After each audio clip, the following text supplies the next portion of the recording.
Bonjour à vous, chers amis du Bonjour d'Algérie. Eh bien, j'espère que notre programme en cette matinée répondra à vos attentes, puisque en cette matinée, on reprend la rubrique droit avec notre avocate à la Cour d'Oran. Sera présente avec nous Saber Djamila. Et bien sûr, toujours dans la lancée de la formation professionnelle qui seront présents avec nous, l'Université de Belgaïd 2 seront présents avec nous. Et en plus, donc il y aura la bibliothèque Sophia représentée par sa directrice qui sera présente avec nous en compagnie d'un écrivain que vous avez eu l'occasion de découvrir à travers le Bonjour d'Algérie en cette matinée. Et bien sûr, il y a une jeune artiste plasticienne qui nous fera l'honneur d'être avec nous. Bien sûr, la beauté sera à l'honneur en cette matinée. Vous allez la découvrir avec nous à travers le Bonjour d'Algérie jusqu'à la fin. J'espère que vous allez rester avec nous puisqu'on commence en beauté mais toujours on finit en beauté puisque Dar El Fen seront présents avec nous avec leurs jeunes artistes. Et bien comme d'accoutumé et sans plus tarder, je vous propose bien sûr ces sonorités de Issawa et on se retrouve juste après.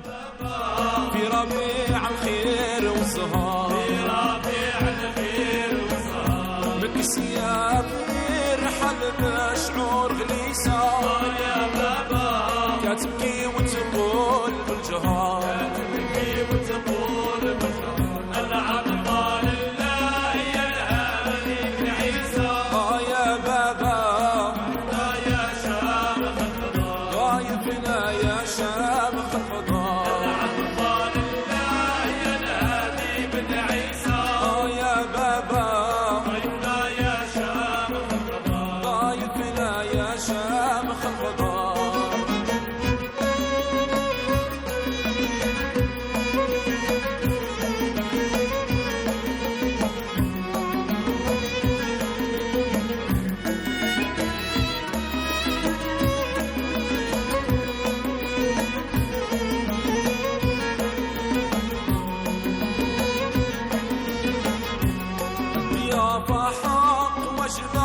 ضيافك يا قطب القطار ضيافك يا قطب القطار يا بن عيسى طول مرحبا واهلا بالسيار والركاب واهلا بالسيار والركاب حشكات جود خيبة من عندك يا واسع الرحاب من عندك يا واسع الرحاب انت اصل الجود والفضايل العنيدة يا بابا وانت طول الظهر تنقصر انت طول الظهر تنقصر انت يدك ما تزول بالخير النيدة يا بابا مدادك يكفي من الوراء مدادك يكفي من الوراء انت مول النار الكريمة السعيدة يا بابا من يوقف في بابها سعاد من يوقف في بابها سعاد انت الغوت اللي محصنا عليك شميسة يا بابا انت المعبد البر والفجار المعبد البر والفجار وحيتي في بلاد ربنا كل ميسا يا بابا وصبحتي في الارض كالبحر وصبحتي في الارض كالبحر العطفة لله يا الهادي بن عيسى يا بابا ضيفنا يا شامخ الفضاء ضيفنا يا شامخ الفضاء العطفة لله يا الهادي بن عيسى يا بابا ضيفنا يا شامخ الفضاء ضيفنا يا شامخ الفضاء. Une très belle sonorité et bien sûr c'était Issawa. Alors j'espère que vous aussi vous avez apprécié cette belle, on va dire, musique tirée du terroir puisque Issawa, ce sont des sonorités un petit peu traditionnelles. Et bien sûr nous avons avec nous, comme je l'ai annoncé tout au début, notre avocate à la Cour d'Oran, maître Saber Djamila. Bonjour, c'est toujours un plaisir que de vous retrouver sur ce même plateau. Allah yahafdik, merci Iman. Ça va, marhaba bik. Allah yahafdik, merci. Et bon beaucoup. retour parmi nous. Ah ben merci. Très bien, bien aujourd'hui, puisqu'on est en pleine saison estivale, justement, je m'adresse à vous, chers amis téléspectateurs, et on ne peut même pas aller à la plage sans, pour dresser notre parasol, garer notre voiture sans payer. Donc aujourd'hui, ça va être notre sujet. Donc vous allez apprendre pas mal de lois parce qu'on est vraiment protégé par la loi. Tout à fait. Chose qu'on ne savait pas. Tout à fait. Très bien. Donc alors l'exploitation des plages et bien sûr la concession des plages. Est-ce qu'on peut en avoir un peu beaucoup plus de précision sur ce sujet? Bien sûr, Iman. Donc voilà, donc je vais essayer comme toujours de simplifier pour que le téléspectateur puisse me comprendre. Même moi, pour que je puisse comprendre. Tu connais beaucoup de choses, Iman. Donc voilà, donc on a appris, ça fait des années qu'il y a un problème récurrent qui se répète, qui dure, qui perdure. Chaque saison estivale, et les estivants algériens craignent, appréhendent la saison estivale parce qu'à chaque fois il y a des problèmes. Il y a eu même mort d'homme, il y a eu des agressions, vandalisme. Il y a des groupes donc, qui essayent d'imposer leur diktat donc, et sur les parkings et sur les plages aussi. Effectivement. Or que depuis 2003, il y a eu une loi qui a été promulguée le 17 février et publiée sur le journal officiel le 19 février 2003 qui gère. Il y a les règles qui fixent les règles générales de la concession et la gestion touristique des plages ouvertes à la baignade, bien sûr. Hein, parce que... Alors, attendez, oui. Au témoin d'un doute, oui. Comme on dit. Alors, normalement, la concession des plages donc, réfère à la direction du tourisme, c'est ça? Non, pas seulement. Non, c'est pluridisciplinaire. C'est les collectivités locales, donc la commune, la wilaya, donc qui dépend du ministère de l'Intérieur. C'est le ministère du Tourisme représenté par la direction du tourisme. Donc il y a le ministère des Finances. Il y a les domaines aussi. Oui, c'est des commissions pluridisciplinaires. Alors vous voyez. Je ne sais pas tout. Hein. Moi, je découvre avec vous. Voilà. Donc, il y a plusieurs directions qui sont représentées. Mais l'arrêté, donc, il est signé par le wali territorialement compétent, l'arrêté pour la concession des plages. Donc, comment se fait la concession des plages? Donc, il y a un cahier de charge. Donc, un cahier de charge, donc là, sur adjudication, bien sûr. Hein, donc, et dans le cas où l'adjudication est infructueuse, donc les plages reviennent, la gestion des plages, gestion touristique, reviennent aux communes côtières. Suite à un marché de gré à gré. Et comment expliquez-vous, alors quand on part dans différentes plages qu'on choisit d'ailleurs, et là on nous impose de payer 1500, 2000, 4000, ça peut aller jusqu'à 5000 dinars. Et là c'est vraiment à des prix exorbitants. Donc comment se fait-il que ce sont des plages qui sont censées être gratuites ou alors payer, on va dire, quand même un prix symbolique? Et là, on se retrouve à payer 5000 dinars la personne. Donc, c'est pas évident. Tout à fait. Donc, ce que je tiens à préciser, l'accès à la plage est gratuit parce que la plage est publique. Voilà. Et relève du domaine de l'État. Nul n'a le droit d'imposer un prix d'accès à la plage. Ça, c'est strictement interdit. S'il y a quelqu'un qui vous dit vous devez payer pour l'accès à la plage, déposez plainte tout de suite. Donc, le concessionnaire, là, qui prend en gestion, il prend seulement les prestations servies au niveau de la plage. Il fait suite à un cahier de charge, un cahier de charge où il est dans l'obligation d'abord de mettre des pancartes à l'entrée, de préciser que l'accès à la plage est gratuit, que c'est les prestations, il met les prix, il met son nom. Ça, on ne le trouve pas. Hein. Personne ne respecte le cahier de charge. Vous êtes en train de me parler. Et là, je suis en train de m'imaginer, parce qu'il y a plusieurs plages qui sont censées être privatisées. D'ailleurs, ils les ont privatisées. Alors, c'est, tiens, aujourd'hui, moi, je pars vers cette plage qui est privée. On arrive, donc on paye dans les pas moins de 2000 dinars déjà. Donc, on ne peut pas accéder à la plage gratuitement avec notre parasol, mettre notre parasol, nos chaises, etc.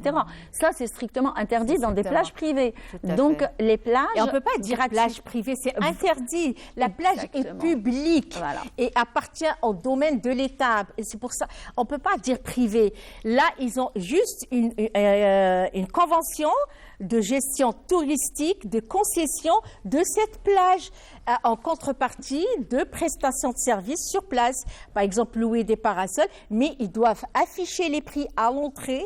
Ils doivent afficher d'abord que l'accès à la plage est gratuit, parce que ça appartient à l'État, au peuple algérien, pas à ce bonhomme-là qui a eu la convention de la concession. Là, ils mélangent tout, ils se croient propriétaires de plage. D'ailleurs, dernièrement, j'ai vu sur les réseaux sociaux qu'il y avait quelqu'un qui avait pris en charge, on va dire, pris sous sa tutelle, on va dire, une plage privée où franchement, d'ailleurs, j'ai été là, ça m'a scotché. Et là, il a affiché, d'ailleurs, il le disait sur les réseaux sociaux, que l'entrée est à 6000 dinars. Et c'est sur la côte oranaise. Hein. Donc, et là, quand il a dit 6000 dinars, c'est que c'est vrai. Par personne.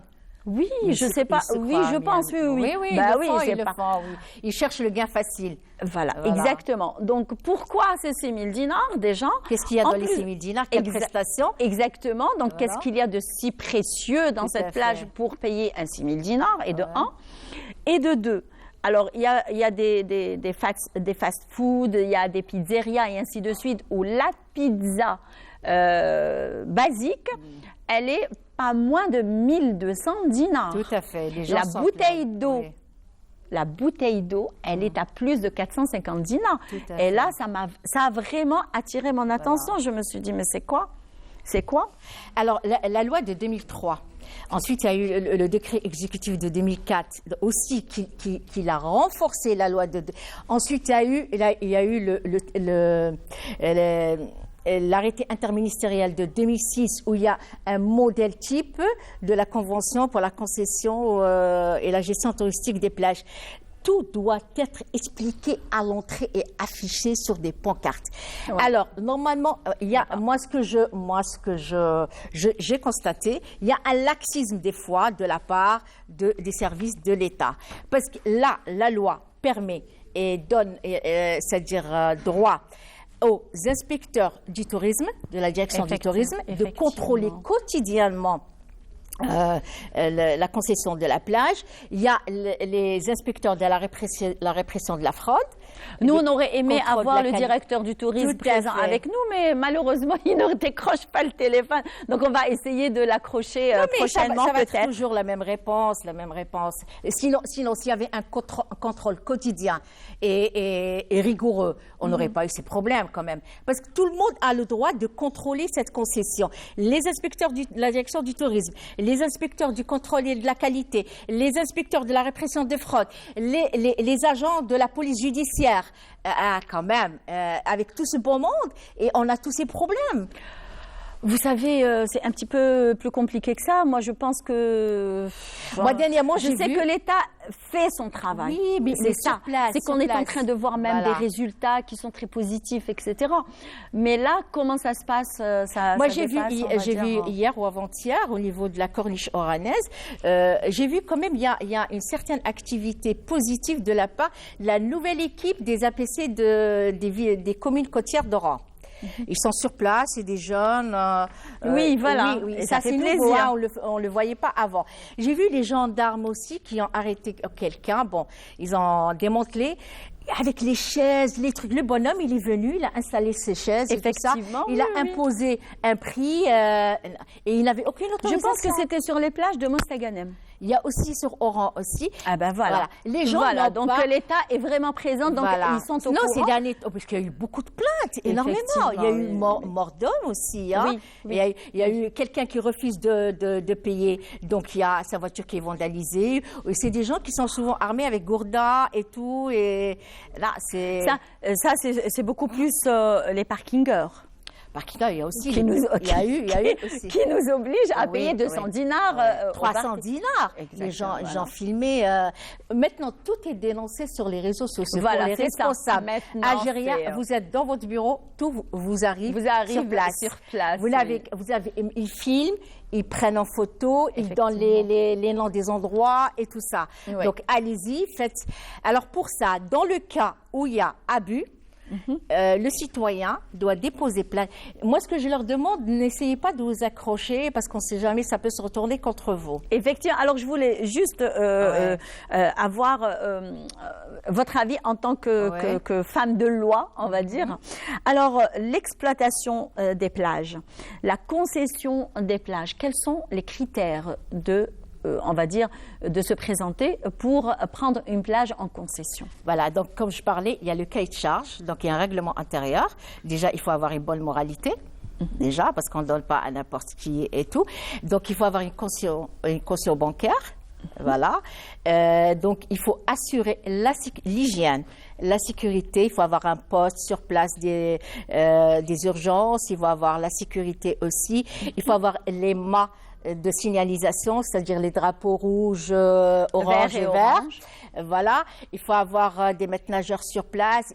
La qualité du matériel là, et l'hygiène, surtout l'hygiène, nettoyer la plage. Il y a beaucoup de conditions. C'est pour cela les inspecteurs des différentes directions doivent se déplacer. Ils ont prérogative de se déplacer et de dresser des procès-verbaux.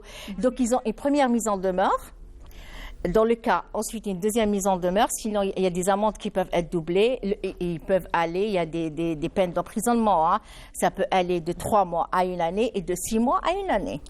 Ah oui, il y a des peines. C'est pour ça, moi, il doit aussi, comme je l'ai dit, tout afficher à l'entrée. Donc, le citoyen l'estivant algérien a le droit de rentrer ou de ne pas rentrer. Et comment se fait l'intervention notamment pour le contrôle? C'est-à-dire? De quelle façon? On va dire, l'État peut contrôler ces plages en concession. Oui, ils descendent sur place. Parce qu'il y a un suivi, certainement, après la concession. Oui, bien sûr. Et la concession, elle peut aller jusqu'à 5 ans. Hein.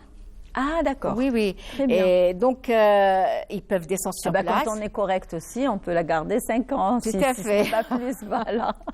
Donc, moi, je suis pas d'accord pour la concession de 5 ans. Nous, on connaît parce qu'on connaît le problème mieux. Voilà. Les gens commencent à s'approprier la plage comme si c'était leur propriété et tout ça. Il faut changer. Tout à fait. Parce que même le paiement se fait par an, annuellement. Ah, d'accord. Voilà. C'est par année. Alors, pourquoi je vous signe 5 ans? Tout à fait. Et vous payez annuellement. Donc. Et il y a des signatures de 5 ans? Oui. Ah, d'accord. Oui. Okay. Et il y a aussi, je tenais à dire, donc pour l'adjudication, la priorité pour les plages attenantes aux hôtels et complexes touristiques balnéaires. La priorité revient à ces hôtels-là. Ah, d'accord. Voilà, donc oui, elle leur revient parce que c'est des plages attenantes assez complexes. Ça, c'est une bonne solution. Oui. Intelligente quand même. Moi, je préfère, voilà, une solution la concession aux voilà. hôtels et complexes et qu'on arrête carrément la concession au privé. C'est une très mauvaise idée, très mauvais projet. Laissez seulement la concession aux complexes touristiques, aux plages attenantes, aux complexes touristiques et aux hôtels balnéaires. Tout simplement. Une fois, il l'a dit, l'ex-directeur des collectivités locales en 2017 au ministère de l'Intérieur, M. Belkacem, il a dit « je vais tout arrêter ». Mais il y a eu un conflit avec le ministre du Tourisme. D'accord. Voilà. Mais il faut arrêter. Sinon, laissez les plages, redonner les plages aux communes côtières. Au moins, ils sauront gérer leurs plages, et que le citoyen et l'Algérien puissent bénéficier de ces plages-là. Voilà. Bien certainement, il va y avoir quand même des solutions prises par l'État, comme on est en train de voir. D'ailleurs, l'État, elle est en train d'essayer, on va dire, d'améliorer le niveau de vie aussi des Algériennes, des citoyens. Donc, petit à petit, à chaque fois, il corrige un secteur. Donc, certainement, on va arriver au secteur de tourisme qui est quand même très vaste. Donc, et ce n'est pas... Et surtout que le président de la République, il est à l'écoute des citoyens algériens. Sûr, alors, le citoyen citoyen, on fait appel au président de la... Le citoyen ne veut plus cette concession des plages. En tout cas, le président de la République, je suis certain qu'il va prendre de bonnes décisions. Parce qu'il a l'habitude, de toute façon, de prendre que de bonnes décisions. On est en train de le vivre. Voilà, ramener son parasol, sa famille, il n'y avait pas ces problèmes-là. Laisser seulement la concession aux hôtels et complexes, aux plages attenantes aux hôtels et complexes. Eh bien, vous allez voir, on aura de bonnes nouvelles après. Merci beaucoup, Saber Djamila. Ce fut un plaisir. Merci. Donc, on vous donne rendez-vous dans d'autres numéros de Bonjour non, pas de Bonjour d'Algérie, puisqu'on va commencer à partir du mois d'août, Brise d'été, le retour de l'émission estivale, eh bien, Brise d'été. Et sans plus tarder, puisqu'on parle des plages, de la saison estivale, des vacances, des congés, eh bien, on vous emmène avec nous à faire une petite découverte à la forêt de Mostaganem et on se retrouve juste après. Avec sa beauté envoûtante et son charme irrésistible, la forêt de Bourahma au niveau d'Abdelmalek Ramdan à Mostaganem continue de conquérir les cœurs des familles venues nombreuses afin de profiter de ce paysage agréable et relaxant. أنا من الولاية بشكل جيت أنا ولاية مستغانم غابة سيدي رخضر كلوفيس شابة بزاف بلاصة عائلية نظيفة علامة من ولاية شلف ورانا موالف نجول لهنايا وراك تشوفي راه فيها عائلات ورانا على هذا الشيء اللي رانا نجول لها لهنايا وفيها صدير سيكيريزي مقابله البحر نترفهوا الدراري راك تشوفي كاع كل شيء كان شابه وشغل المود تاعها واللوحه هكا كاين شابه والزواق اللي فيها هكا كاين عجبنا فكاين هكا الديكور كاين دايرينو شباب. جينا من عين دفله من الغابه تاع مستغاليم نتبردوا كاينه بروده جبنا دراري هنايا يتمتعوا شويه نقلعوا شويه هذيك الروح. انا من ولايه غليزان وادي الهيو بالضبط. رانا هنا في هذه غابه بورحمه سي لا تروزيام فوا اللي نجي ليها ما شاء الله. رانا مع العائله مع الاطفال هنا فرحوا عجبهم الحال والحمد لله نعمه. Des fast-foods, aires de jeu pour les enfants ainsi qu'un calme inédit, tous sont des facteurs qui participent à faire de ce lieu un endroit convoité par les familles venues des quatre coins du pays. عجبنا الهدوء عجبنا في بلاصه فاميليال ما كاش ديرونجمون فيها بلاصه شابه هايله ما شاء الله ننصحهم انهم يجوا يزوروها. من الغابه باسكو فيها العاب ونقعدوا انا وعائلتي مع بعض. هي في روحها غابه استجمام وغابه راحه باش العائلات تجي تريح هنا ويجيبوا ولادهم يلعبوا الى غير ذلك وموفرين لهم مجموعه من الخدمات من بينها عندنا مأكولات خفيفة من بين عندنا خيمة صحراوية تقدم الشاي وبعض المكسرات هناك كاين مثلا بعض الأكلات التقليدية من بينها مثلا المحاجب إلى غير ذلك. À l'architecture des plus atypiques, digne des peintures traditionnelles, cette forêt, par le cadre qu'elle propose, demeure une destination touristique incontournable. Voilà, moi, à chaque fois, je commence toujours avec nos invités, juste avant de commencer avec vous, c'est-à-dire en présence de nos chers amis téléspectateurs. Eh bien, maintenant, c'est le plateau, on va dire, formation professionnelle, mais aussi l'université. Donc, vous êtes certainement concernés. C'est la bonne période, d'ailleurs, puisque nous sommes au lendemain du bac, des résultats du bac. Au lendemain des personnes aussi, il y a des élèves qui n'ont pas pu décrocher cet examen, qui est un tremplin de notre avenir. Donc, nous avons avec nous Monsieur Smaïn Balaska.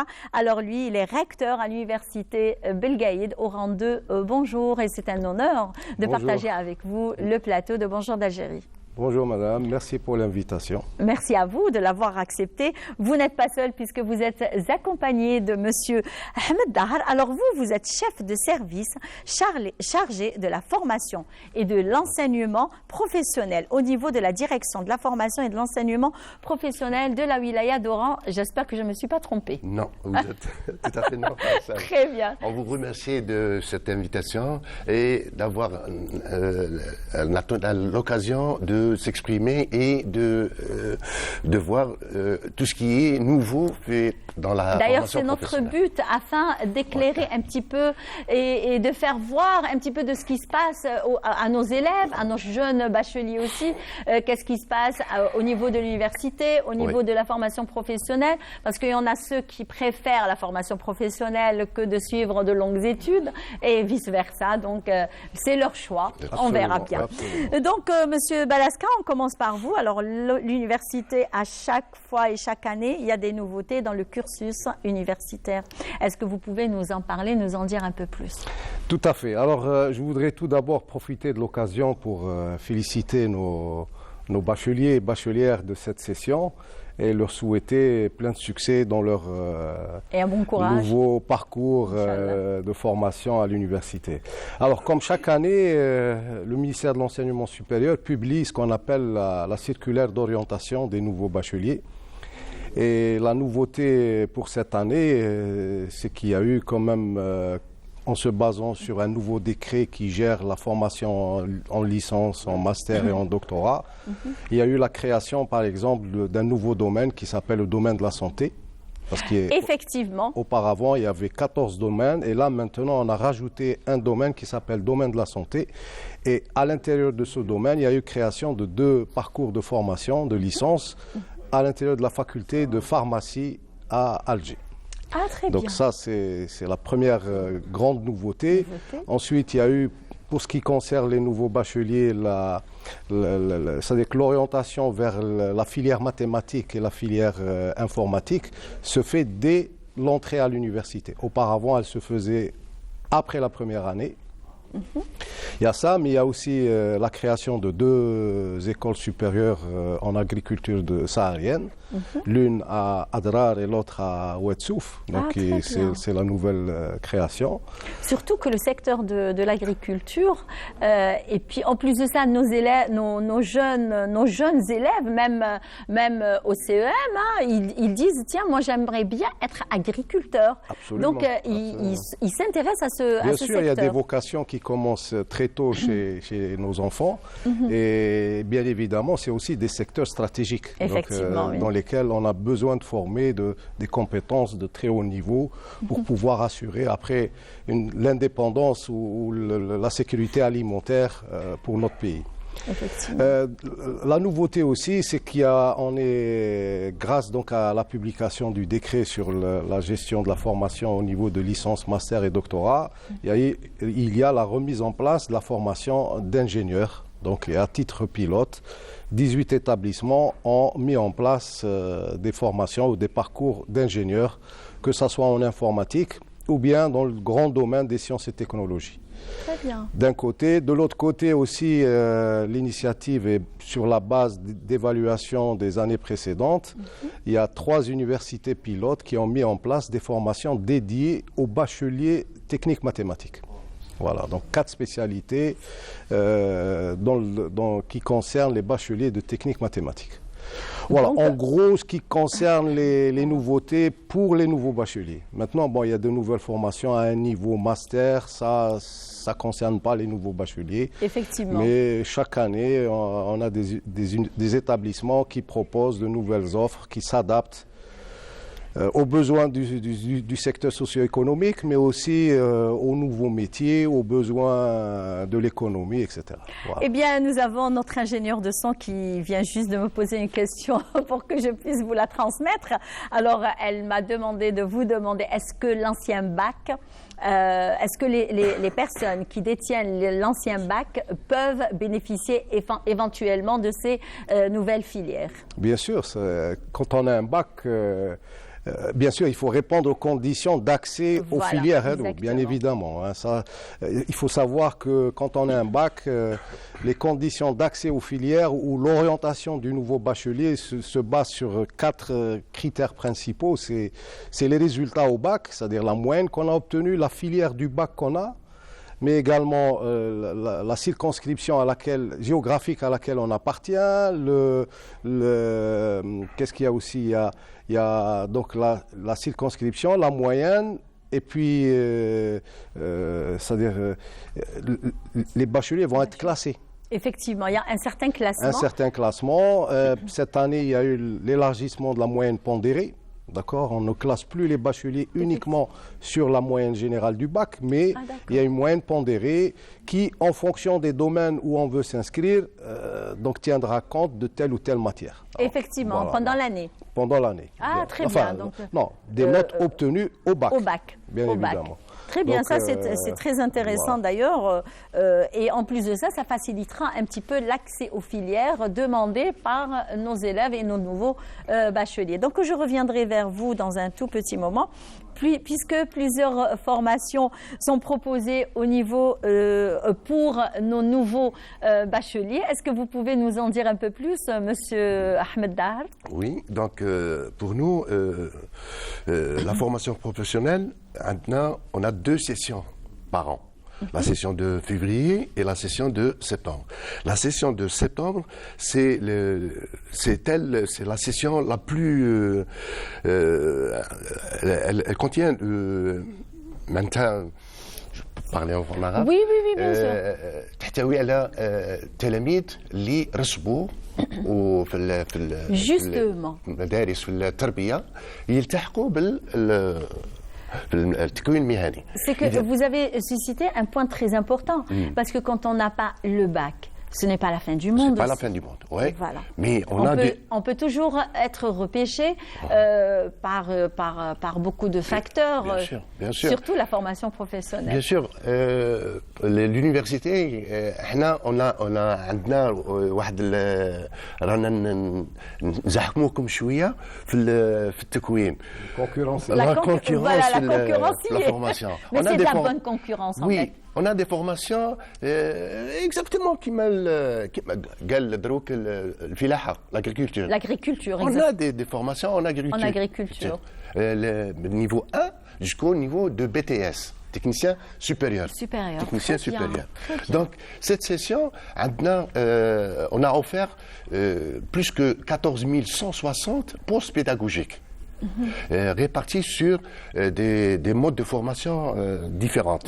Donc, on a la formation résidentielle, on a la formation par apprentissage, c'est une formation par alternance. Et quand vous dites la formation résidentielle? Résidentielle, elle est dans l'établissement de formation. Ah d'accord, voilà. Très bien. Mais l'apprentissage, la formation par apprentissage, elle est par alternance, c'est-à-dire les cours de FTTC, de la formation technologie et complémentaire, se fait dans nos établissements. Mais la majorité de la formation pratique se fait dans l'entreprise ou la société. Qui prend en charge la formation par apprentissage. Des jeunes. Mais on a en troisième lieu la formation par correspondance. C'est le CNEPD. Justement. Alors, est-ce que trois formations TGL, la formation par correspondance. Effectivement, parce qu'il y en a des personnes qui travaillent déjà. Très bien. Voilà, et qui voudraient améliorer leur niveau intellectuel, leur niveau aussi. Donc, ça, c'est très intéressant, mais ils ne connaissent pas. Des fois, quand on leur dit, mais il y a quand même des cours par correspondance, ils ne connaissent pas. Oui. Cette formation, elle est destinée pour les travailleurs, pour améliorer leur niveau de formation, ou bien accrocher un diplôme qui peut leur aider à améliorer la situation professionnelle. Donc, en gros, vous mettez tout en œuvre pour faciliter, accompagner, assurer, afin que, et en plus guider ces personnes-là. Et contrairement à l'université, nos candidats, on les prend tous en charge.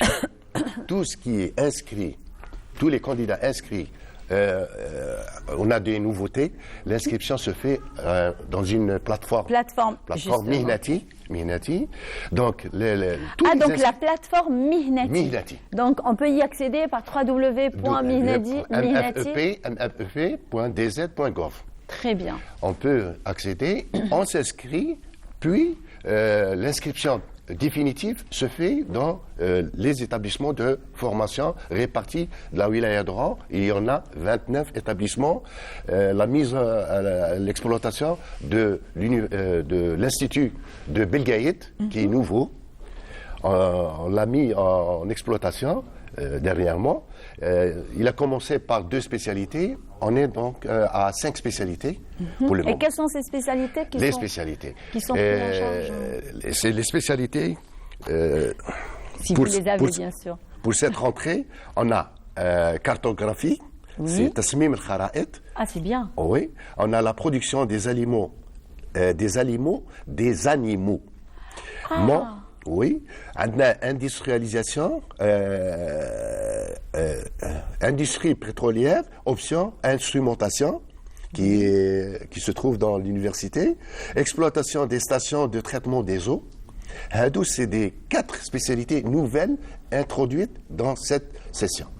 Alors, attendez, parce que là, il faudrait qu'on se mette, c'est-à-dire au moins un renseignement, parce que le téléspectateur est en train de se poser certainement la même question. Alors, quand vous nous avez, on va dire, c'est-à-dire énuméré toutes ces formations, quels sont les critères d'inscription pour ces formations? Très bien. Ces formations sont destinées pour les gens, ou des candidats ou les élèves ayant le niveau de 3e année secondaire. Voilà. C'est des BTS. BTS. Donc, c'est des formations diplômantes sanctionnées par un diplôme d'État de BTS. D'accord. Néanmoins, on a des formations de niveau 1. Alors, et quelle est la durée de ces formations? C'est 3 ans. 3 ans. Voilà, 3 ans. 3 ans répartis on peut dire 2 phases. Une phase, c'est la formation, et la dernière phase, c'est le stage pratique dans les entreprises. Très bien. Voilà. Ça, c'est très intéressant. Voilà. Donc, on a dit que les niveaux d'accès pour les candidats dans les formations. On a le niveau primaire. D'accord. Il y a même des élèves qui se sont arrêtés au niveau primaire, donc vous les repêchez. Bien sûr, ils ont droit à une formation. D'accord. On a le niveau moyen. On a le niveau de secondaire. Oui. Même, on a des candidats qui terminent leur formation ou bien leurs études universitaires, ils décrochent, ou là, ils viennent chez nous pour accéder à une formation complémentaire à leurs études universitaires. Ça, c'est très, ça, c'est très intéressant. De toute façon, on y reviendra à ce sujet certainement à la rentrée pour éclairer un petit peu et remémorer, et bien sûr, une remise, on va dire, une remise à niveau des jeunes, que ce soit bacheliers ou les jeunes qui n'ont pas pu décrocher leur bac, ou même ceux qui ont juste maintenant, on l'apprend, niveau primaire. Donc ça, c'est très intéressant. Alors, je reviens vers vous, Monsieur Balaska. Bien sûr, l'inscription cette année s'est faite sur une plateforme en mode, on va dire, pour les étudiants. Bien sûr, vous avez même l'université, il y a l'enseignement hybride, il y a les cours en ligne, il y a la formation des enseignants. Est-ce que vous pouvez nous en dire un peu plus? Très bien.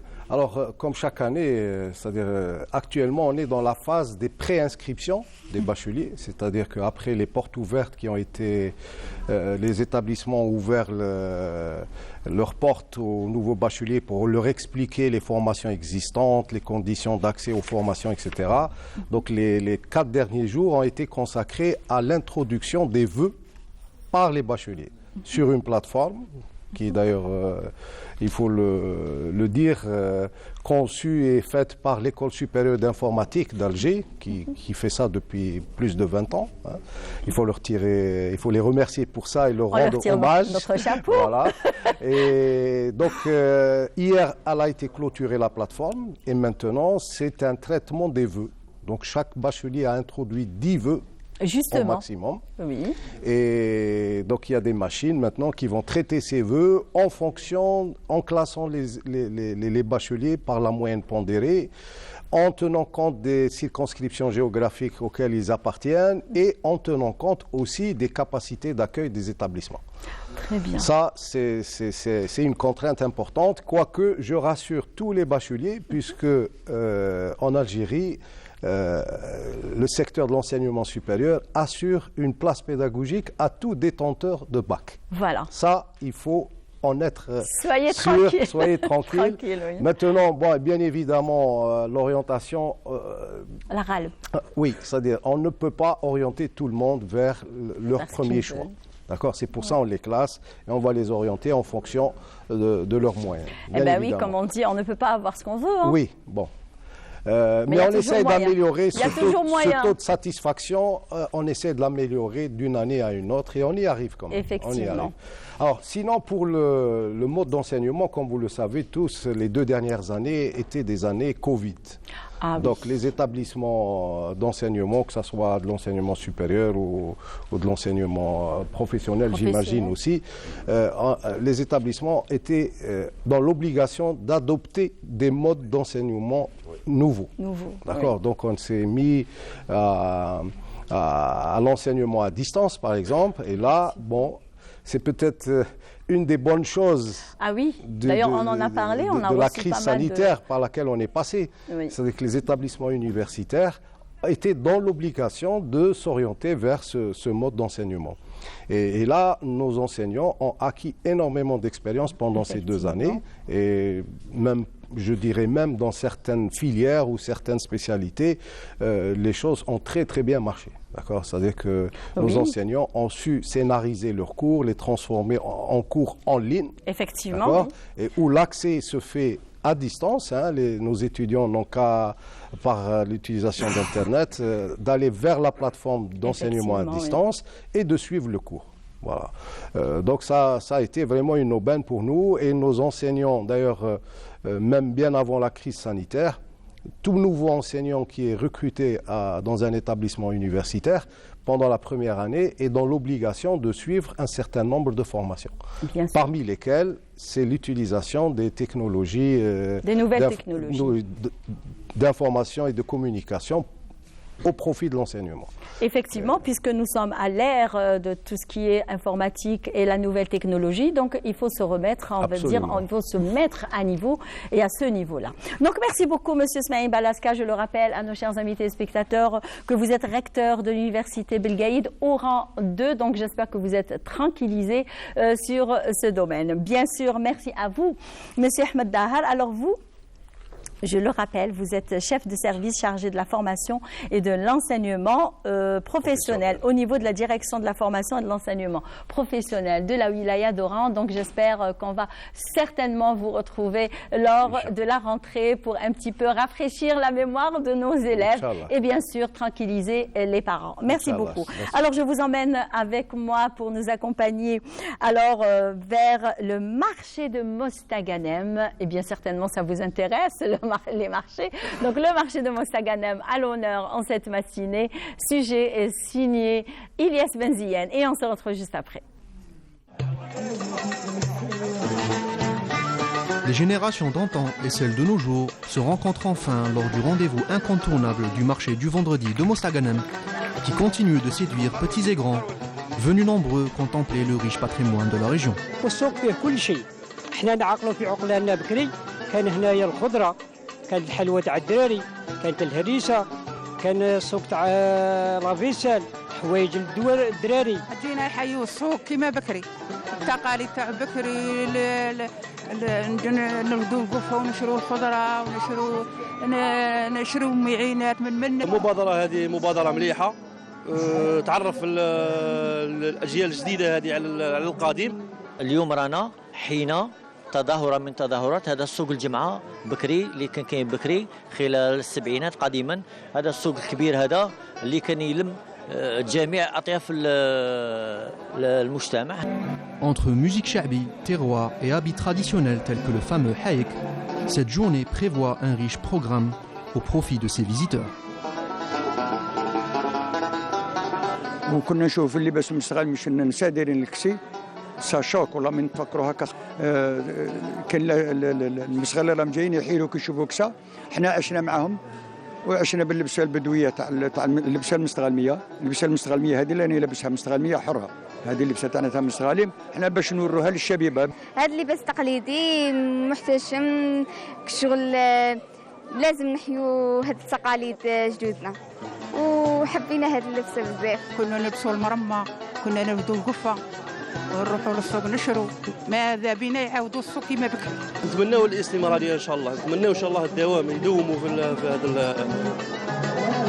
في هذه المبادره، يعاودوا يولي سوق الجمعه كما كان بكري عاده. Une louable initiative que celle de faire connaître auprès des générations montantes un legs matériel et immatériel d'une valeur inestimable. bien? Eh ben voilà, c'est ça y est, on est en plein direct avec nos invités, d'ailleurs, qui nous accompagnent pendant toute l'émission de Bonjour d'Algérie jusqu'à 9h30. Bien sûr, il y a plusieurs plateaux programmés aujourd'hui et très diversifiés. J'espère qu'on répondra, que notre programme répond à vos attentes. Donc, nous avons avec nous, bien sûr, honneur aux dames en cette matinée. Nous avons une jeune, alors c'est sa première télévision, donc c'est mademoiselle Selma Benabadji. Alors elle est artiste plasticienne. Bonjour. Bonjour Imen, merci pour l'invitation. Merci d'avoir accepté notre invitation. Merci à vous. Et merci d'être avec nous. Ouais, merci. Très bien. Alors vous êtes accompagnée d'une personne que vous connaissez tous, puisque c'est la directrice de la bibliothèque Sophia qui nous fait l'honneur de partager avec nous. Cette fois-ci, elle est à Oran, elle n'est pas partie à Alger. Donc ça va. Donc c'est Leïla Tensi. Bonjour. Bonjour Imen. Ça va, c'est toujours un plaisir d'ailleurs. Oui, c'est toujours un plaisir. Que ce soit ici ou à Alger, c'est la même chose. C'est l'Algérie. C'est l'Algérie. Et c'est la même émission d'ailleurs. Tout à fait. Bonjour voilà. Imen, bonjour à ceux qui nous regardent et bonjour à l'Algérie. Merci. Et vous nous avez ramené avec vous alors un grand homme, et c'est toujours un plaisir que de le retrouver sur le plateau de Bonjour d'Algérie. C'est le grand monsieur Omar Kazitani. Merci d'avoir accepté notre invitation. Ça va? Merci, ça va bien. C'est moi qui te remercie pour m'accueillir pour la 3e fois. Effectivement. Voilà, d'ailleurs, je prends goût. Merci beaucoup. Bien sûr, quand il s'agit de la culture, donc certainement, tous les Algériens suivent la culture de très près d'ailleurs, et ils aiment bien tout ce qui est nouveau, découvrir aussi de nouveaux talents tels que la jeune qui est avec nous. Vous allez la découvrir dans un petit moment avec nous. Donc je commence avec vous, Leïla Tensi. Alors vous avez élaboré un programme à la bibliothèque Sophia. Est-ce que vous pouvez nous en dire un peu plus? Oui, tout à fait. Alors tout d'abord, pour ceux qui toujours nous connaissent pas, parce qu'on nous reproche toujours qu'on n'est pas très connus. Donc, nous sommes la bibliothèque Sophia d'Oran. On est situé à la rue 13, rue Larbi Ben Mhidi. Je précise l'adresse parce que c'est une petite porte, donc c'est pas évident de trouver. En plein rue d'Arzeux, en face, la pâtisserie Attends et pas loin du Mamou. L'ex. Voilà. C'est juste à côté C'est juste à côté Mamou. Parce que beaucoup ne le savent pas. Et on est de l'autre côté, en face de la Grande Poste. Voilà, pour situer un peu les lieux. D'accord. Effectivement, cette année, j'ai fait le bilan pour l'année 2021 et 2022. Et vraiment, moi j'ai été étonnée. Je suis arrivée à 40 activités. Justement parce que moi je vous suis sur les réseaux sociaux. Voilà, et j'ai vu que vous aviez quand même reçu plusieurs personnes telles que Monsieur Kazitani qui est présent avec nous. On a reçu 2 fois cette année. Bon, parce que c'est une exception de Monsieur Omar Kazitani, parce qu'il a quand même à son actif plusieurs ouvrages qu'il a écrits. D'ailleurs, c'est un grand monsieur, on ne peut pas le recevoir une seule fois, c'est pas possible. Et comme au Bonjour d'Algérie, c'est jamais 203. Hein. Oui. Et donc, je suis arrivée à une quarantaine à peu près d'activités culturelles et artistiques à l'intérieur des murs de la bibliothèque et à l'extérieur, parce que nos activités, il faut le savoir, sont internes et externes. Entre ce que nous faisons à l'intérieur de notre établissement, qui est très ancien, qui est une ancienne bâtisse construite en 1852, donc c'est vraiment du patrimoine, c'est un monument historique, et aussi à l'extérieur de la bâtisse, en allant dans les autres endroits, à Oran ou ailleurs. Donc, parmi les activités, il y a eu des rencontres littéraires, des rencontres intellectuelles et des rencontres artistiques et des hommages. Parmi les rencontres littéraires, donc, on a eu des écrivains tels que Messaoudi, M. Omar Kazitani, Aqila Qaddaoui, Hedia Ben Sahli, récemment de Paris, et bien d'autres. La liste est trop longue. Très longue. On ne peut pas citer tout le monde d'ailleurs. D'ailleurs, c'est pour ça que vous êtes accompagné de M. Omar Kazitani. Bonjour. Bonjour. Ça va?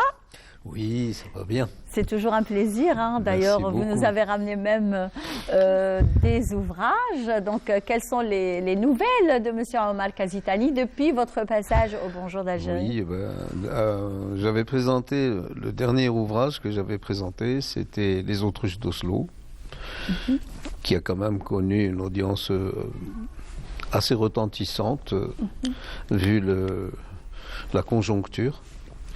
Et ensuite, le dernier ouvrage que j'ai publié aux éditions du Net et qui est commercialisé par la FNAC à Paris, c'est La lyre de Tamougadi. Alors c'est un clin d'œil au patrimoine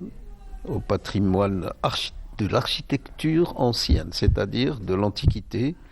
Ça révèle un peu la dimension de tous les vestiges de l'Algérie romaine.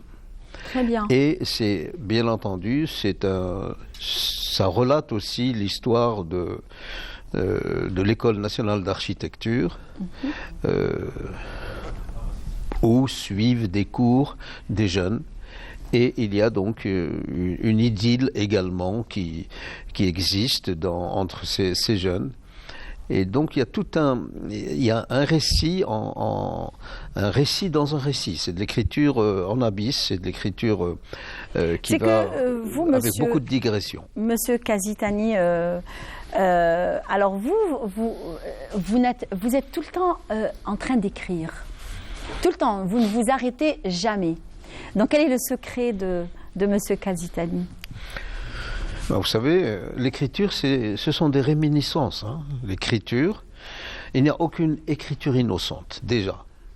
Donc, on écrit pour dire, pour raconter, mais on écrit aussi ce que les gens, peut-être, feignent d'ignorer, c'est qu'on écrit pour se dire, pour se découvrir à l'autre. Est-ce que, Monsieur Kazitani, est-ce que écrire, c'est de parler à soi-même? Est-ce qu'on peut dire ça? On ne peut dire que ça.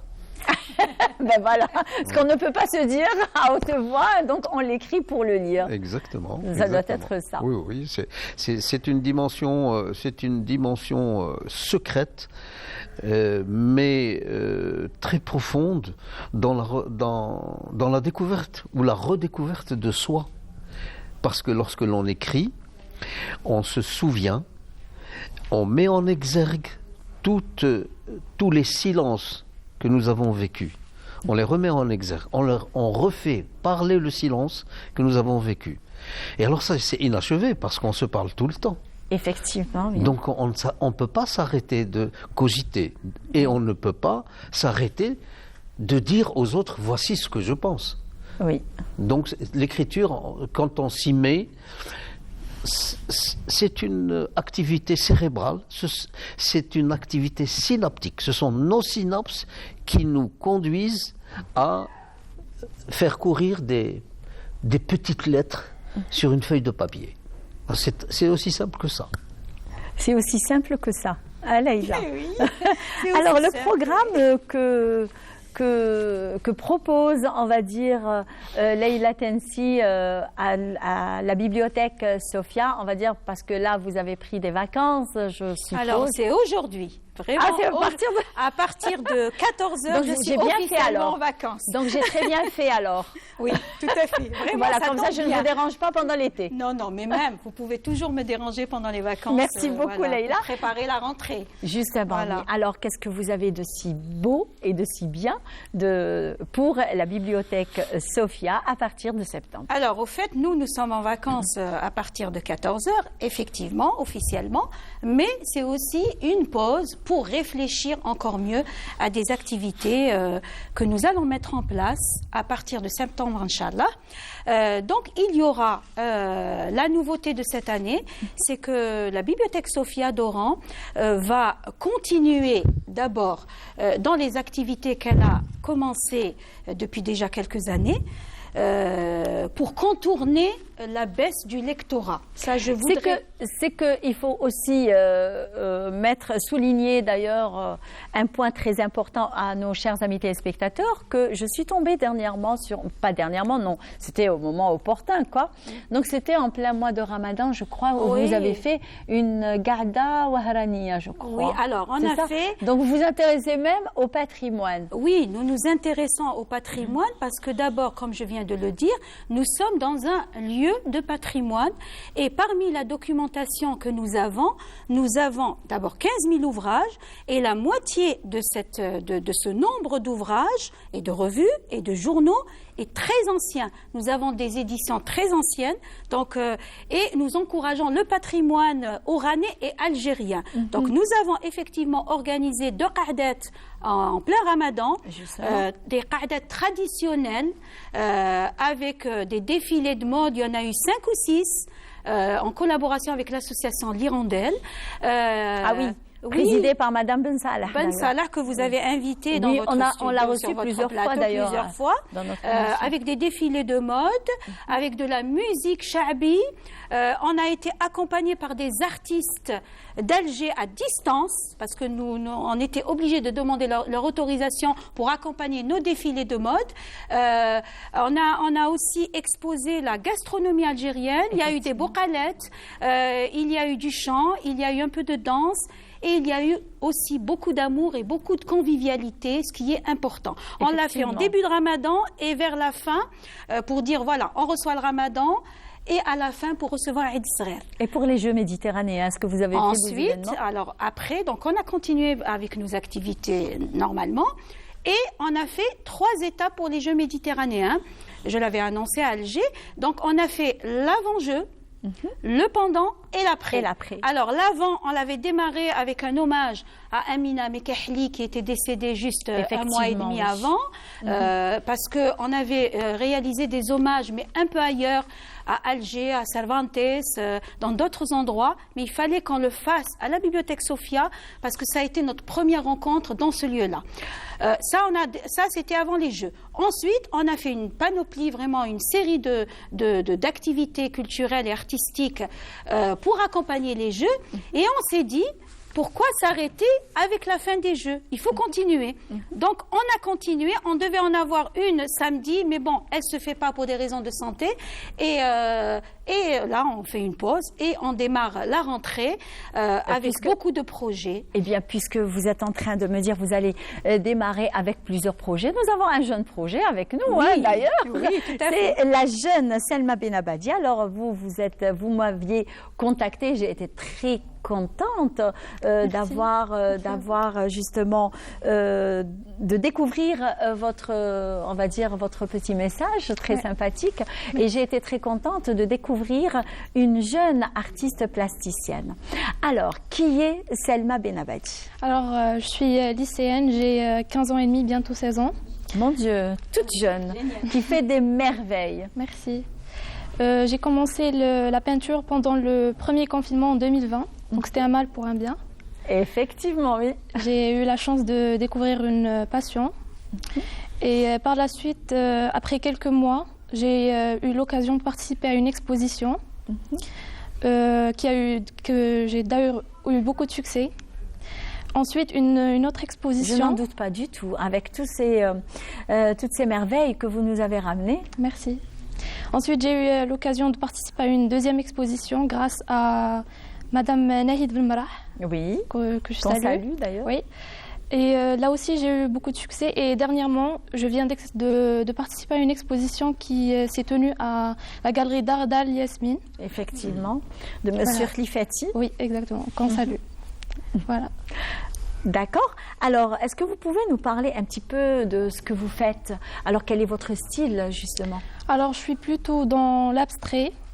C'était ma toute première toile. Je l'avais commencé pendant le confinement. Au début, j'avais commencé... qu'on va la voir. On va demander à notre réalisatrice, Aïcha Talhaoui, de zoomer sur sa première toile qu'elle a pu réaliser pendant le confinement. Le premier, c'est ça? Oui, c'est ça. Le premier confinement. Alors, Aïcha, j'espère que vous êtes... Voilà. Hagda? Très bien. Au début, j'ai commencé avec des palettes de peinture d'écolier. Ensuite, ma mère voyait qu'il y avait du potentiel. Oui. Du coup, elle a décidé de me ramener... Elle ne s'est pas trompée de toutes les façons. Hein. Merci. De toute façon, l'instinct d'une mère est toujours le bon. Hein. Ouais. On a décidé d'acheter du matériel plus professionnel, on va dire. Et j'ai commencé avec une toile. J'avais jamais touché à j'avais vraiment jamais peint sur une toile. Et du coup, c'était mon premier essai. Et c'est assez réussi, si je peux me permettre. C'est très réussi. On dirait d'ailleurs, c'est la vie de Leila Tensi, certainement, parce que je vois vos yeux en train de briller. Monsieur Kazitani, la même chose. Donc, est-ce que vous pouvez nous expliquer d'ailleurs cette belle toile? Alors, je fais d'ailleurs aussi parce que j'ai vu un instrument de musique. Oui, avec je fais de la musique andalouse à l'association Nassim Andalous d'Oran. Ah, d'accord. Fondée en 1968. D'accord. Ouais. Je suis la fille de l'encadreur pédagogique Anwar Benabadji qui était d'ailleurs passé chez vous dernièrement. Oui, dernièrement, oui. C'est ça. Je voulais rester dans le thème de la musique andalouse. Du coup, j'ai dessiné un luth. Oui. Je l'ai nommé luth fleuri, la toile. C'est un luth qui fleurit de partout. On va dire Vous jouez cet instrument? Oui, je viens de commencer avec le luth. J'étais avec la guitare et je viens de commencer avec le luth. Ah, voilà. Voilà. Oui, c'est magnifique. D'ailleurs, est-ce que vous pouvez... voilà. On voit d'ailleurs à l'écran une très belle toile avec tout ce qui est un verre d'eau, c'est ça? Oui, alors, des nuances de vert. Des nuances de vert, de jaune et de blanc. Alors, que veut dire ce tableau? Qu'exprime ce tableau? Alors, c'est un fond je sais pas, c'est en fluid art et c'est de la calligraphie. J'ai essayé de moderniser la calligraphie et ça plaît... Pour le moment, j'essaie de peindre plein de styles. Je n'ai pas encore eu mon propre style. Voilà. Et vous vous sentez à l'aise dans l'abstrait? Oui, bien sûr. Surtout sur l'abstrait. Ouais. Donc ça veut dire que vous allez continuer dans l'abstrait. Sur l'abstrait, oui. Voilà. Donc je l'ai senti là. Ouais. Mais c'est bravo, et avec ça d'ailleurs. Et on est très content de découvrir, on va dire, un brin de jeunesse et un brin d'artiste que vous nous avez, que vous êtes là présente avec nous. Donc, et j'espère que vous allez faire encore plus de tableaux et que quand on vous appellera, vous allez répondre oui, j'arrive, il n'y a pas de problème. Avec plaisir. Oui. Donc, on arrive à la fin de notre plateau avec Monsieur Omar Kazitani, Leila Tensi et bien sûr la jeune Selma Benabadji. C'est un plaisir de partager avec vous ce plateau. Et de toutes les façons, on se rencontrera certainement lors de la rentrée à Leila, Monsieur Kazitani, avec d'autres ouvrages certainement, puisque l'écriture pour vous, c'est une seconde nature. Voilà. Donc, Selma, j'espère d'autres tableaux que vous allez nous présenter ici. Donc, sans plus tarder, puisqu'on reste toujours dans les traditions, dans les coutumes, etc. Donc, on va vous remémorer une petite, on va dire, un petit passage de télévision, extrait de Aïch Belhaf, et on se retrouve juste après.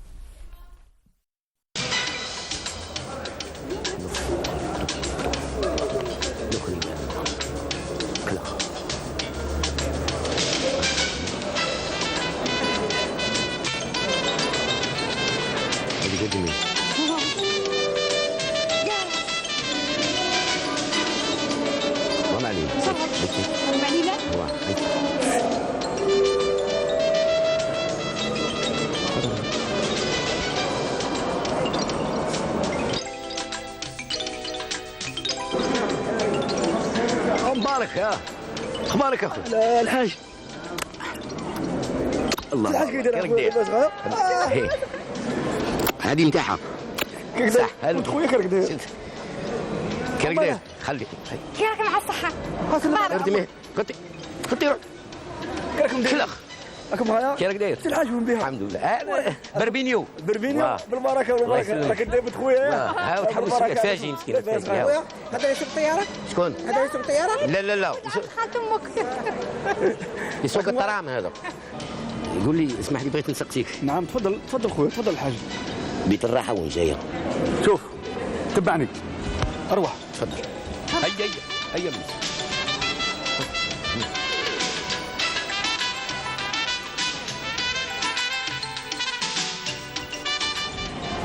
ها هنا هنا تاع رجال وهنا تاع نساء. صح. هاي انت يا منا بنت خويا روح. سمعتيش؟ الله يخليك. بارك الله روح. بارك. بليه بليه انت هو عندك خليمه كلخ. الركوب فورا للمسافرين على الخطوط المشوية الجزائرية ومتوجهين إلى Perpignan. Embarquement pour les Rancheries à destination de Perpignan. Nous rappelons embarquement pour les Rancheries à destination de تشي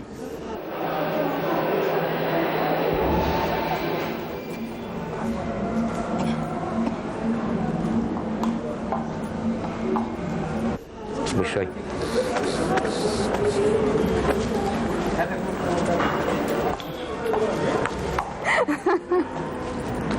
بويا ما في بالي ودرت. ولا هذا ابوك هذا قدام؟ انا امك ما عقلتنيش. اوكي ولا يا شباب وليدي. لا تشي سو إيلين.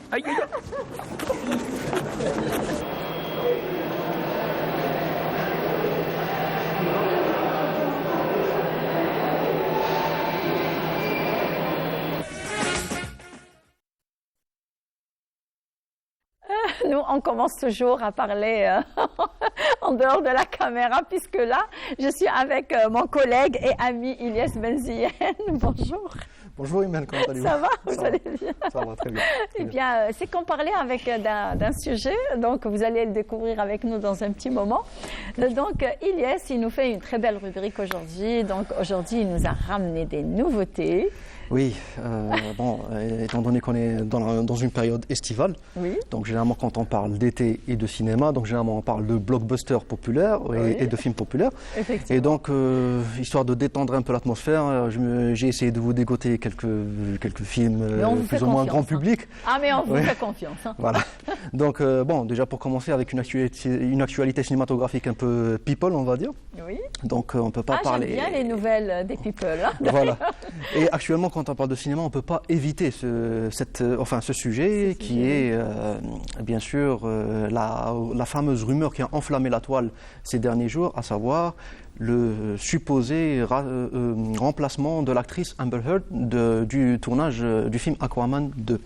Alors, Et finalement on va y venir. Déjà, pour donner un peu le contexte de cette rumeur, il faut savoir que Amber Heard, c'était une actrice qui avait connu une très très grande popularité à une certaine période, jusqu'à tout récemment, suite au procès, enfin, que dis-je, une bataille judiciaire qui l'a opposée à l'immense star Johnny Depp, qui était son mari. Oui. D'ailleurs, tout le monde était sur les réseaux sociaux, était connecté.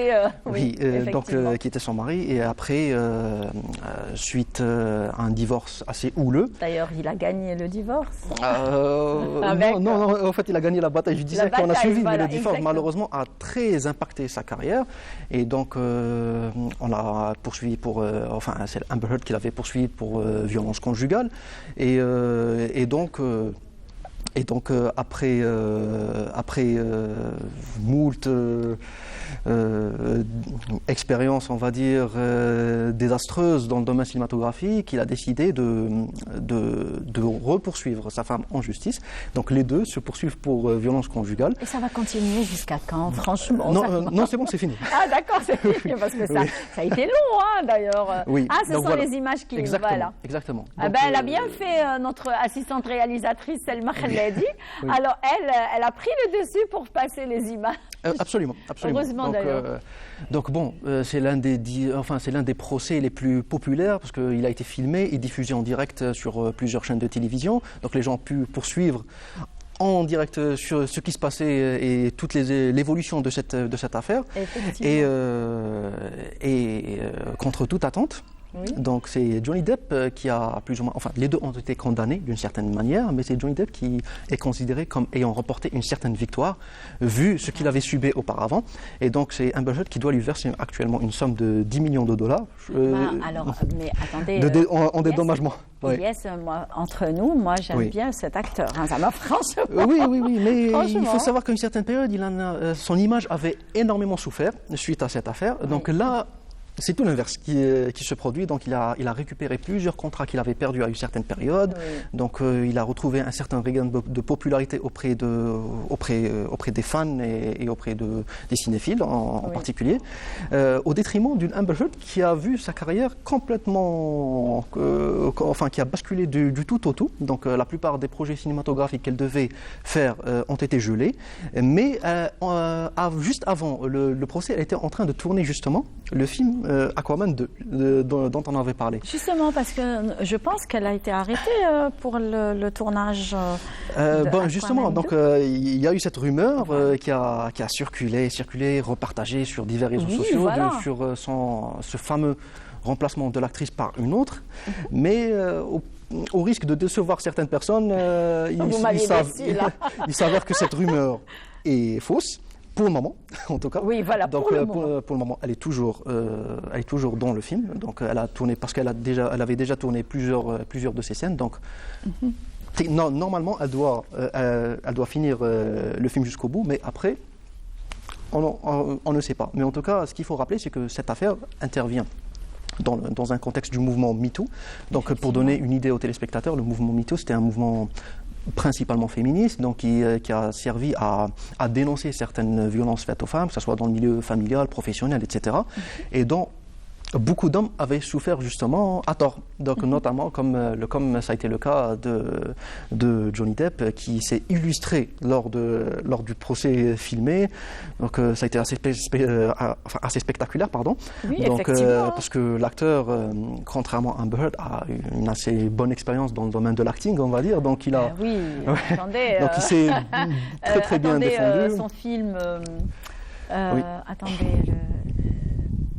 Caraïbes. Attendez, Pirate des Caraïbes. Le Pirate des Caraïbes, il a fait un tabac. Oui. Qui d'ailleurs, c'est lui-même qui avait improvisé ce look assez particulier. Exactement. Pirate, on voyait d'ailleurs tous les jeunes qui ressemblaient un petit peu à Johnny Depp. Hein. Oui, mais Johnny Depp, justement, en dépit de son aspect victime, n'a pas voulu justement jouer la carte de la victime. Donc il a essayé d'être assez sobre justement dans sa manière de raconter les faits, et ce qui a provoqué une certaine empathie, on va dire, auprès de ses fans notamment, contrairement à une Amber Heard qui a préféré jouer la carte du mélodrame et du surjeu. Eh bien, elle n'a pas réussi, de toutes les façons. Justement, après, plusieurs internautes ont repris certains passages et qui sont devenus des mimes sur Internet, et après tout le monde s'amuser à la parodier, etc. Donc ça a vraiment porté préjudice à sa carrière. Ouais. Donc ça, c'est pour... Mais vous avez bien choisi d'ailleurs le sujet d'aujourd'hui, puisque vous nous avez parlé de nouveautés, on va dire des nouvelles people. Oui. Donc c'est tombé justement sur mon acteur préféré, Johnny Depp. Je ne savais pas. Exactement, c'était par télépathie, ça. Super. Très bien. Donc est-ce que vous nous avez ramené, je pense... Bien sûr. Je vous en ai ramené aussi du nouveau. Donc vous avez entendu parler d'une série sud-coréenne qui s'appelle Squid Game? Je ne suis pas une fanatique ce n'est pas grave. Donc, contrairement à vous, c'est Monsieur Cinéma. Bon, je vais vous donner un peu une genèse de ce projet-là. Donc, en 2021, on a vu débarquer sur une plateforme de streaming une série sud-coréenne débarquée de nulle part, sans grande surprise et sans grande ambition. Donc c'est presque une mini-série composée de 9 épisodes uniquement, mais qui, contre toute attente, a connu un succès fulgurant, ce qui l'a propulsé et a propulsé son showrunner, donc son créateur et celui qui a développé le projet, au rang de star, et même la plupart de son casting se sont retrouvés du jour au lendemain d'immenses célébrités, et la série a même été dans le top 10 de plus de 90 pays en termes de visionnage. Ah, quand même. Et donc, ce qui a vraiment propulsé cette série en rang de phénomène, voire même phénomène social. Et donc, même ici d'ailleurs, parce qu'il m'est arrivé de croiser à plusieurs reprises des enfants en train de parodier et en train de reprendre certains jeux de cette série, parce que je vais vous expliquer de quoi parle cette série. Oui. Alors, cette série parle de... Enfin, elle est inspirée plus ou moins de deux œuvres assez emblématiques, à savoir Hunger Games et Battle Royale. Donc c'est une série qui parle d'un tournoi qui est organisé et qui rassemble des personnes issues de milieux défavorisés ou se trouvant dans des difficultés financières.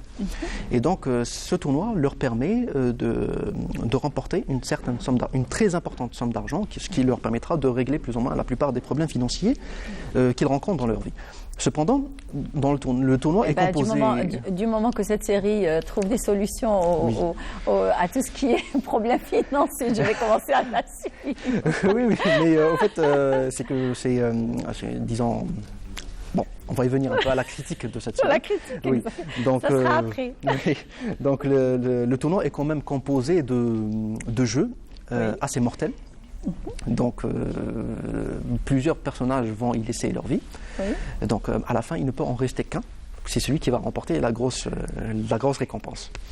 Et donc après le très grand succès de cette série, eh bien la plateforme de streaming en question, donc il avait diffusé, suite à l'énorme pression des fans de ce programme, a décidé de pousser son showrunner à proposer une deuxième saison.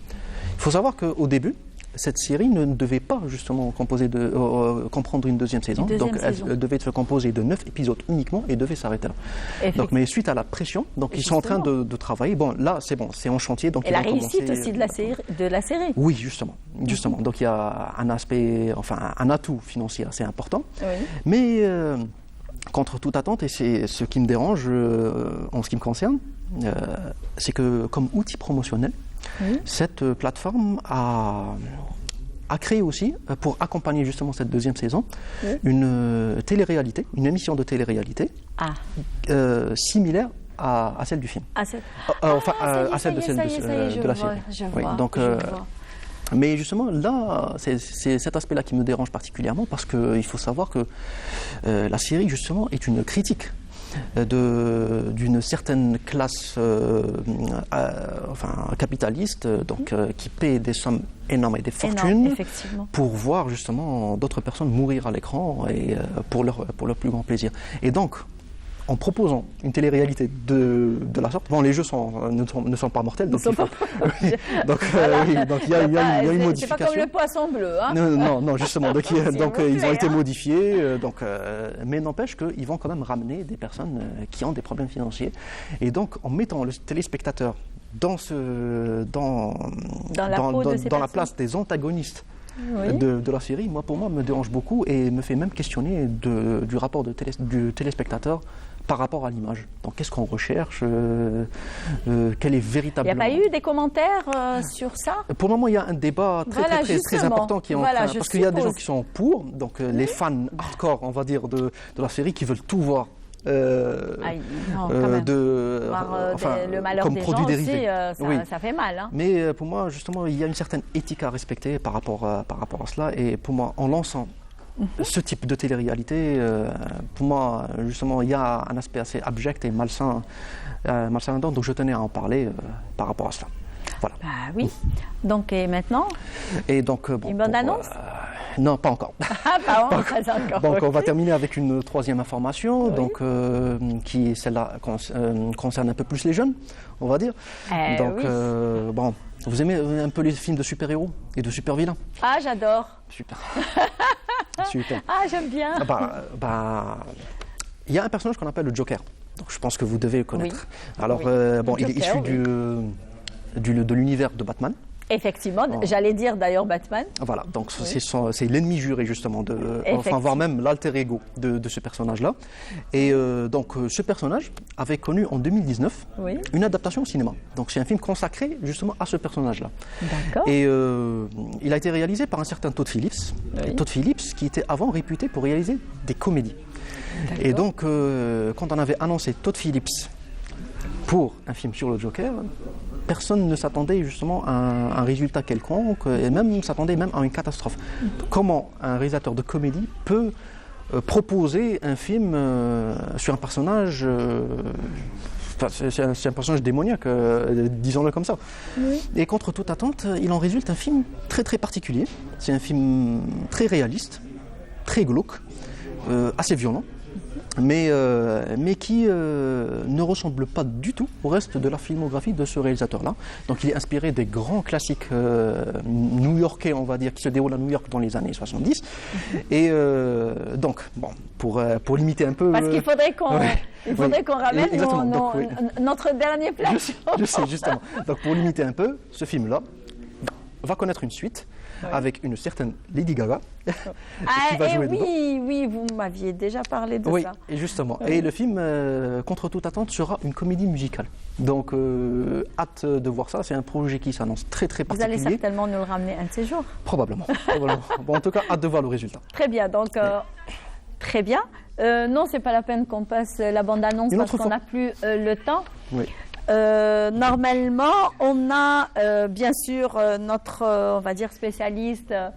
Non, on l'annoncera au moment opportun, en fait, pour qu'on puisse un petit peu...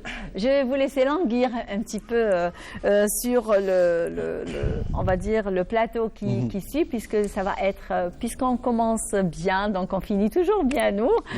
Donc, avec l'association Dar el-Fen, représentée par, on va dire, la fondatrice de cette association, et bien sûr accompagnée de jeunes musiciens. Est-ce que vous connaissez Dalfen ? Oui, je connais. Très bien. Donc, on aura un VTR beauté. Voilà, on m'annonce qu'on aura de la beauté maintenant. Donc, on découvrira nos invités juste après.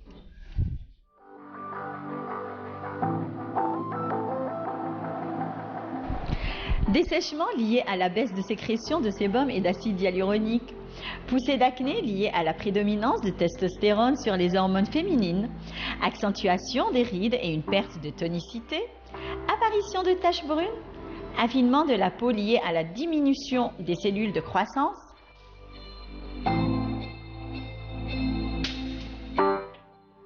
Tels sont les signes d'une peau mature qui perd de sa fermeté et conduit à un relâchement cutané. Après un certain âge, la peau n'est plus la même, ce qui implique d'adapter sa routine beauté pour ne pas agresser votre peau mature. Même si on ne se maquille pas, il faut penser à hydrater votre peau. C'est important que les soins soient agréables à utiliser.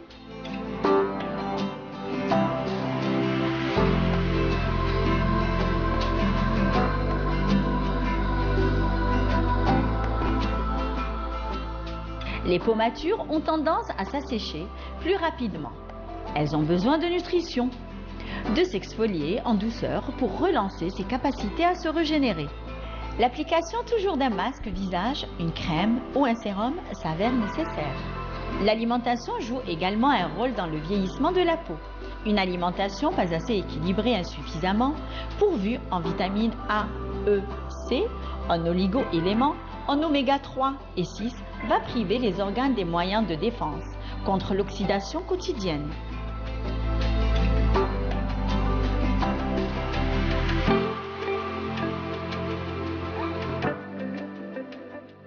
Sachez que le vieillissement de votre peau n'est pas une fatalité. Apprendre à sélectionner les bons produits de beauté pour accompagner votre épiderme et l'aider à mieux vivre le passage des années. Gagner en éclat et rester féminine en toutes circonstances.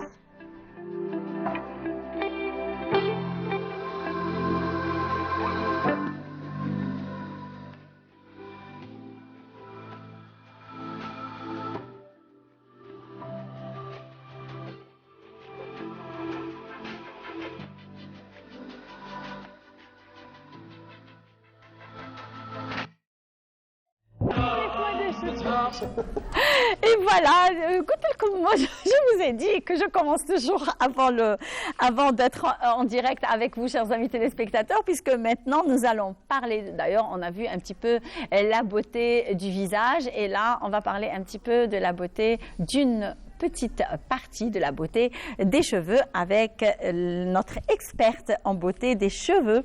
D'ailleurs, c'est Madame Mesoudan Souad. Bonjour. Bonjour. Vous êtes stressée? Ne me dites pas. Pardon? Vous n'êtes pas stressée? Non, non. Non, ça va. Ça va, oui. Il y a très bien. Ça va, vous allez bien? Très bien, merci. Alhamdulillah. Alors, vous êtes accompagné de deux jeunes, d'ailleurs, qui nous ont rejoints. Donc, et ce sont les, on va dire, les fondateurs de l'association Dar El-Fen. Alors, nous allons commencer, bien sûr, par Madame Inès Boulades. Alors, vous êtes une des fondatrices de l'association Dar El-Fen. Bonjour et merci d'avoir accepté notre invitation. Merci, je vous remercie sincèrement pour l'invitation et c'est un plaisir pour nous d'être avec vous aujourd'hui. Merci beaucoup. Et vous êtes accompagné de Walid Lalaoui. Alors vous êtes musicien. Musicien, oui, c'est voilà. ça. Bonjour, merci même pour l'invitation. Et membre de l'association. Exactement. Merci. Merci à vous. Merci beaucoup. Très bien. Donc, Ilyes, je pense qu'il faudrait commencer par la beauté des cheveux. Oui, on aime bien avoir de beaux cheveux, donc ils nécessitent de l'entretien. Et comme c'est la saison estivale, le soleil, l'eau de mer, les agressions de la chaleur, donc il faudrait prendre bien soin de nos cheveux pour qu'ils soient soyeux, beaux. C'est important de connaître comment protéger les cheveux en été. Très bien. Alors, comment on protège le cheveu en été? Donc, avant tout, c'est-à-dire de savoir comment protéger le cheveu, il faut connaître certains points sur le cheveu. Le cheveu est le reflet de notre santé. Et le reflet aussi de notre beauté. C'est sûr. Donc, si on est fatigué, le stress, les maladies, ça reflète sur le cheveu. Effectivement, on a des cheveux ternes. Ça devient terne, mou, cassant. Donc, il faut d'abord... une bonne alimentation aussi. C'est sûr, oui, l'alimentation. Donc, il faut protéger les cheveux contre les agressions des produits chimiques, des agressions externes. Tels que et les comme shampoings. on parle de l'été, donc il faut protéger de la mer, de l'eau de mer et de la piscine qui contient du chlore. Aussi le soleil qui frappe trop fort. Donc, ça peut abîmer le cheveu. Le cheveu, exactement. Donc, et comment on peut l'agresser? Regarde, oh là là. Et comment on peut protéger nos cheveux? De quelle façon? Avec, bon, moi personnellement, moi je parle de moi. Des fois, je fais un mélange d'huile. Donc, je fais des bains d'huile pour éviter un petit peu qu'ils soient secs, voilà, qu'ils s'assèchent, etc. Donc, je ne sais pas que vous, d'ailleurs, c'est votre domaine. Donc, il y a un point essentiel qu'il faut connaître, c'est la structure de cheveux. Si on ne connaît pas comment le cheveu est constitué, on ne sait pas, enfin, on ne va pas pouvoir le protéger vraiment. Donc, le cheveu est composé de kératine. Donc, c'est une protéine fibreuse et c'est cette kératine qui donne la résistance et la solidité du cheveu. Donc, l'eau de mer, il contient le pH est basique. C'est-à-dire il va abîmer le cheveu parce que s'il n'est pas le pH le pH de la peau, elle est neutre. Le pH de l'eau, c'est basique, donc c'est pas. Oui, c'est pas pareil que. C'est pas pareil. Donc il y a le chlore aussi qui contient un pH aussi basique. Et qu'est-ce que vous faites, Ilyes, pour vos cheveux? Moi, un shampoing basique. Je suis pas concerné par. Pas concerné par la beauté des cheveux? Généralement, non. Je pense juste à un shampoing et c'est bon. Voilà. Donc, et cette kératine est très sensible de l'action de certains produits basiques et aussi des agressions externes, comme on a dit, le soleil, l'eau de mer et le chlore. D'accord. Et de quelle façon on peut les protéger? Donc, de quelle façon? Donc, tout d'abord, je m'adresse aux femmes qui ont des cheveux longs. Il faut couper d'abord les pointes. Elles se sentent visées. Donc, il faut couper les pointes pour ne pas aggraver les fourches. la première des choses. Ensuite, il faut protéger par des huiles à base de, surtout les huiles grasses, comme l'huile de raisin et l'huile de coco, parce que c'est trop gras. Ce qui fait il gagne. Non, c'est-à-dire chacun selon son type de cheveux. Il faut connaître, c'est très important de connaître chacun, c'est-à-dire de connaître son type de cheveux. Donc vous êtes en train de me parler justement, pardon, je dois vous arrêter parce qu'il ne nous reste pas beaucoup de temps, c'est pour ça. Donc et là des cheveux, on va parler musique. Dar el Fenn. Alors, vous préparez justement un événement qui se passe ce soir, le 28 et le 29. Est-ce que vous pouvez nous en dire un peu plus? D'accord. Alors, en fait, ce qu'on prépare, c'est un festival de la musique andalouse. C'est la 2e édition, donc ce qui s'appelle Fenn Andalousie. Donc, c'est un festival avec une touche moderne qu'on va faire. Donc on essaye de viser le public oranais car on voit bien que la musique andalouse, elle essaye de se disparaître à Oran. Effectivement, oui. Donc on essaye de faire de notre mieux pour revivre ça et ça va être avec la participation de plusieurs associations du territoire national qui vont représenter les écoles de la musique andalouse qui est le Melouf, Sanaa et le Rennati. Donc voilà. Donc c'est ce soir, le 28, c'est où? C'est au niveau de la salle Maghreb, ex-région, parce que c'est en collaboration avec l'ONCI. Oui. Donc ça va être aujourd'hui, le 28, et demain le 29, à partir de 19h. Ah ben voilà, tous les téléspectateurs sont conviés. Alors ceux qui sont à Oran sont conviés à participer et à assister, justement pas participer, à assister à ce festival. Donc merci beaucoup, on est désolé parce qu'on arrive à la fin de notre direct et de notre émission. Merci Madame Seoudin, ce fut un plaisir, mais certainement on va vous retrouver dans d'autres occasions. D'ailleurs, Ilyes, de toute façon, tu fais partie de la télévision et de Bonjour d'Algérie. Donc on finit, c'est dommage, les jeunes musiciens sont là, mais certainement on les ramènera dans d'autres occasions, on est certainement désolé. Quant à moi, chers amis téléspectateurs, on vous dit au revoir à la rentrée de Bonjour d'Algérie, parce que puisqu'on commence à partir de la semaine prochaine l'émission Brise d'été, on se retrouvera la semaine prochaine. Bon week-end, au revoir.